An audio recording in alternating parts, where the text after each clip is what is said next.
Welcome to my views and news. Two news stories. You firstly, insulting remarks have been passed by a Tigray general against Tigray politicians.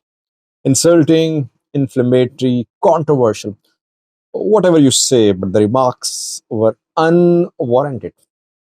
What did this general say? Who is he? Did he take any sides? Obviously, the remarks are about the ongoing political conflict, intra TPLF conflict in Tigray. Secondly, Hassan Sheikh, the president of Somalia, is due to visit four countries. Why? I think he's trying to counter a narrative, a regional narrative, which Ethiopia has been trying to build. Basically, this regional tour is about Ethiopia, it seems.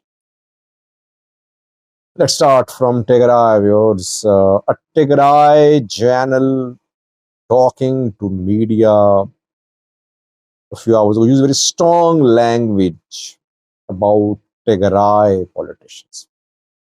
Who is this Janel? His name is Janel Johannes.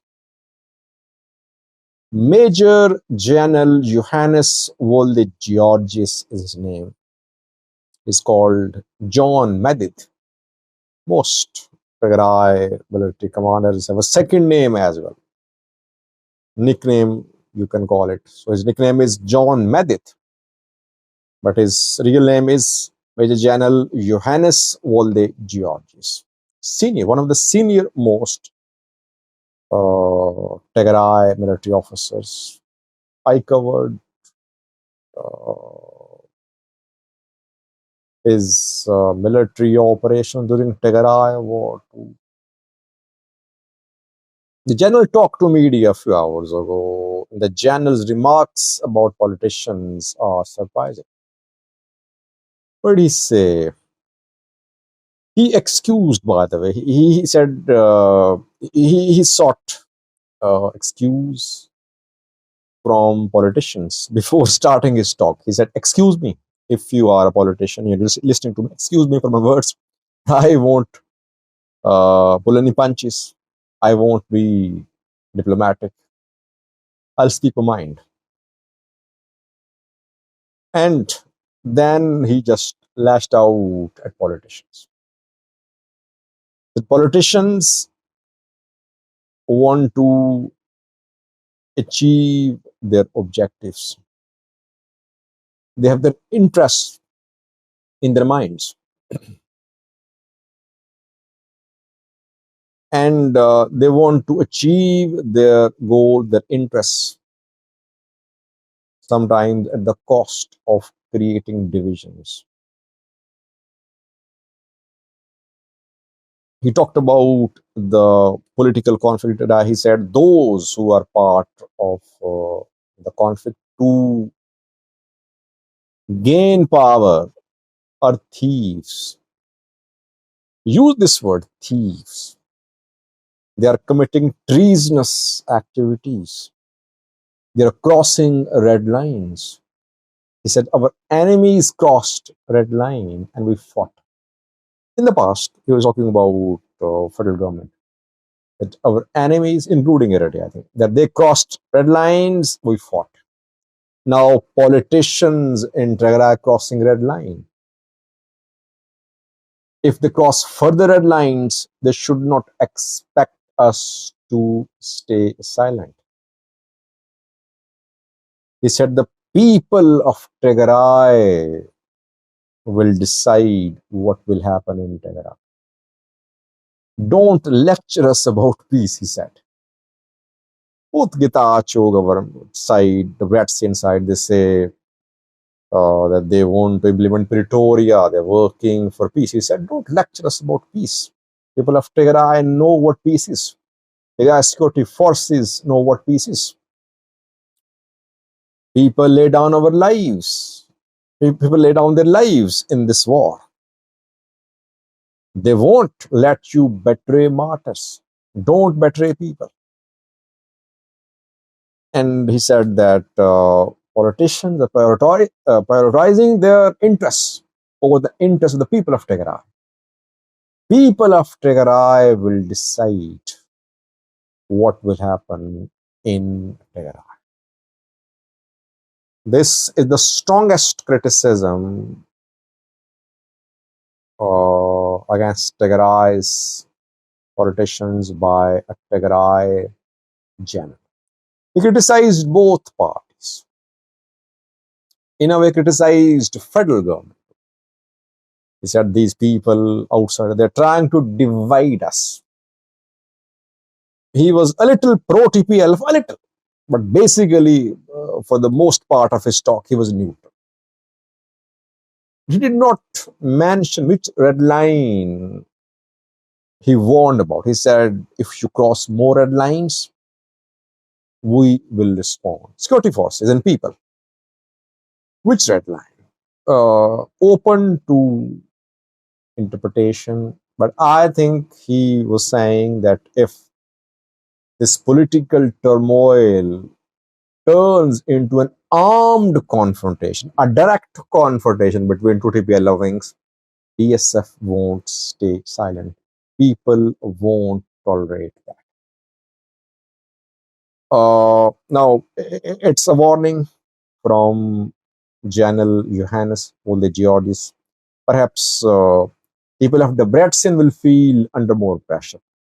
He's warning against creating a law and order situation in Tigray. At the same time, he's warning Getachew that Getachew should not hope to get any support from federal forces, federal government. Tigray security forces and Tigray people will decide. By the way, these politicians fought alongside Tigray generals. They did not flee Tigray. Whether it was higher or lower level TPLF people, they fought alongside TDF. The Bratzian, Getachew, everyone in top tier of TPLF, they did not flee. They could have fled Tigray. They did not. They stood with their people.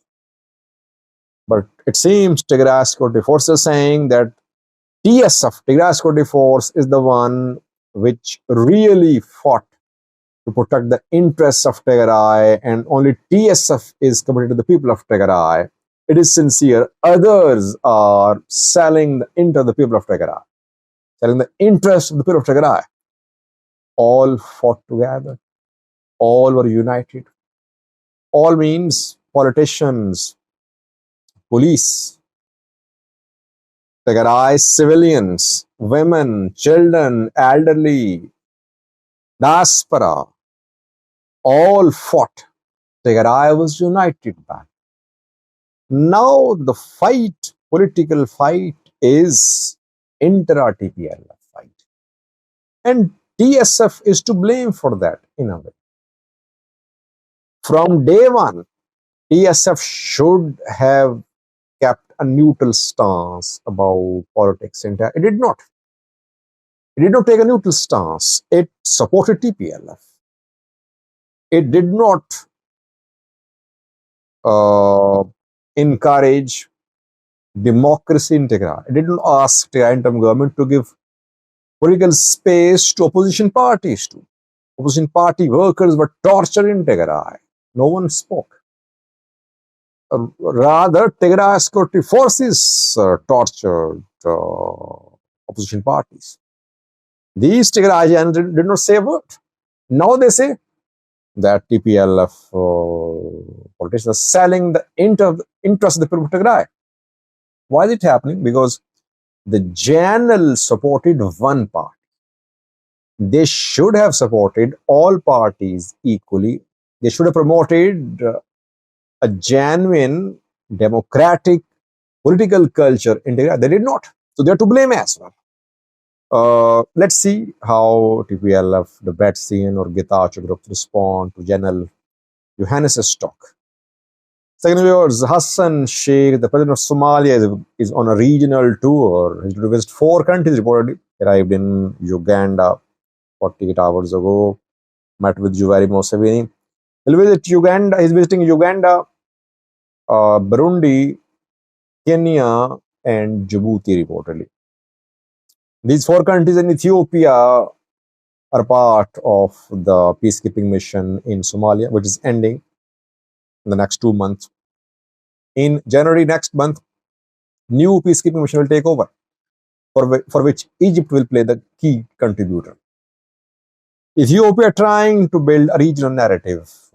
It contacted leaders of Uganda, Kenya, and Burundi, telling them that we sacrificed for Somalia and now Somalia is giving more preference to Egypt.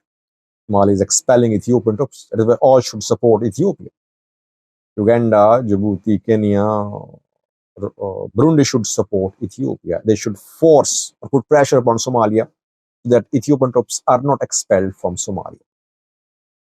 This is what Ethiopia is trying to do. Now, Hassan Sheikh is trying to counter this Ethiopian move by visiting the four countries. Let's see, will he be able to convince Uganda, Burundi, Djibouti, and Kenya about the expulsion of Ethiopian troops? Remains to be seen. Which countries will be part of next peacekeeping mission? Just Egypt and Eritrea, or countries like Kenya, Djibouti, and Uganda, Burundi? I think Djibouti will be here. Djibouti on good terms with Somalia. Egypt definitely going to be here. Eritrea not confirmed. I don't know about the future of the peacekeepers from Uganda, Kenya, and Burundi. Maybe just an insignificant number of troops from these countries will also be part of the next peacekeeping mission. Let's see. Thank you for watching.